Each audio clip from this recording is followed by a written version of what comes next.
Hej! Idag ska ni få tips om puttning. Rättare sagt stroket i puttning. Med det här tipset, och det är ett tips, så kommer ni få ett jättestadigt, stabilt stroke. Och det kommer bli lätt att få in längdkänslan.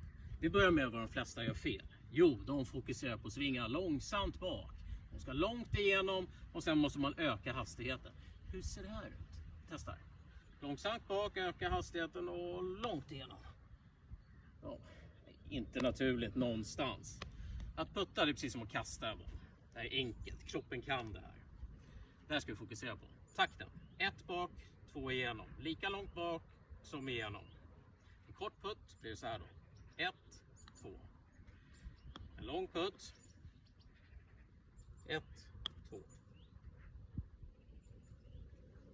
Enkelt. Lycka till.